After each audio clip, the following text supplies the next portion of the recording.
ఈరోజు మనమందరం ఇక్కడ సమావేశమయ్యేదానికి ఒక కారణం ఉంది. మన అందరి మీద ఈరోజు ఒక గురుతరమైన బాధ్యత ఉంది. ఎందుకంటే ఈ రాష్ట్రంలో నారావారి నరకాసుర పాలన జరుగుతోంది. సో ఈరోజు వైఎస్ఆర్ కాంగ్రెస్ పార్టీలో ఉన్న ప్రతి మహిళ, ప్రతి కార్యకర్త ఒక సత్యభామలాగా ఈ నారావారి నరకాసుర ప్రభుత్వాన్ని అంతమొందించే విధంగా నడుం బిగించాలని కూడా ఈ సందర్భంగా మీ అందరినీ కోరుకుంటున్నాను. ఎందుకంటే చంద్రబాబు నాయుడు వచ్చి దాదాపుగా ఏడాది అవుతుంది. ఈ ఏడాదిలో ఆయన సాధించింది ఏందయ్యా అంటే అరాచకాలు, అఘాయిత్యాలు, అత్యాచారాలు, అవమానాలు, అక్రమ కేసులు, వేధింపులు, ఇవే సూపర్ 6. సో ఈ సూపర్ 6 ఇవ్వడానికి ఉత్సాహం చూపిస్తున్నాడు తప్ప మనం మహిళలకు ఇచ్చిన వాగ్దానాల్ని నెరవేర్చాలన్న చిత్తశుద్ధి వాళ్ళకి లేకపోవటం అనేది మనం అందరం కూడా గమనించాలి.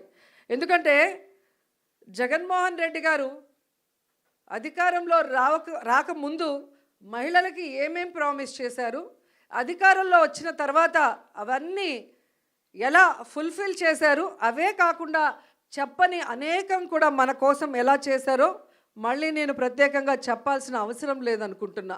ప్రతి కుటుంబంలో ఎంతమంది ఏ స్కీమ్కి అర్హులో కులం, మతం, పార్టీ చూడకుండా అందరికీ అన్నీ అందించారు కాబట్టే ఈరోజు మనం ధైర్యంగా గ్రామాల్లోకి వెళ్ళగలుగుతున్నాం.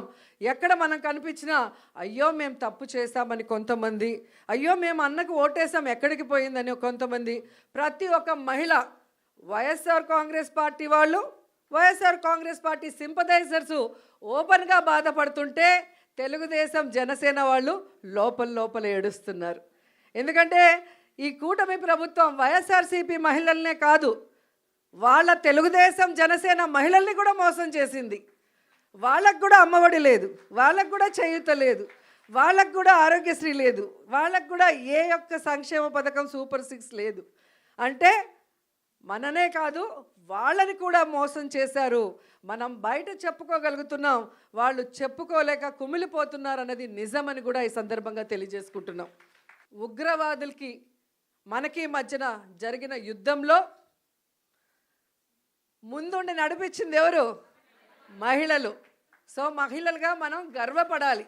చంద్రబాబు నాయుడు కూటమి ప్రభుత్వం అధికారంలోకి వచ్చిన తర్వాత మహిళల మీద, చిన్నపిల్లల మీద అఘాయిత్యాలు, అత్యాచారాలు ఎంతగా పెరిగిపోతున్నాయో అసెంబ్లీ సాక్షిగా వాళ్ళు ఇచ్చిన లెక్కలు చూస్తేనే మీకు అర్థమవుతుంది.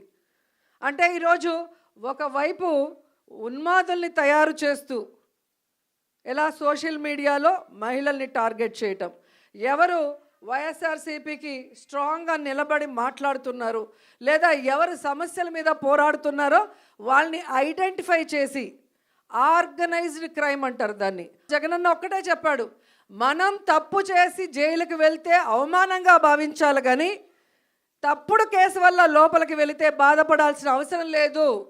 ప్రజల్లో మీరు ఒక హీరో అవుతారు, ప్రజల కోసం మీరు వెళ్తున్నారు కాబట్టి ఆ ప్రజల ఆశీర్వాదం మీకుంటుంది, మీకు ఎటువంటి ముప్పు జరగదు. అందుకు పార్టీ నేను సిద్ధంగా ఉన్నాను మిమ్మల్ని కాపాడుకోవటానికి అని అన్న మాకు ధైర్యం చెప్పారు.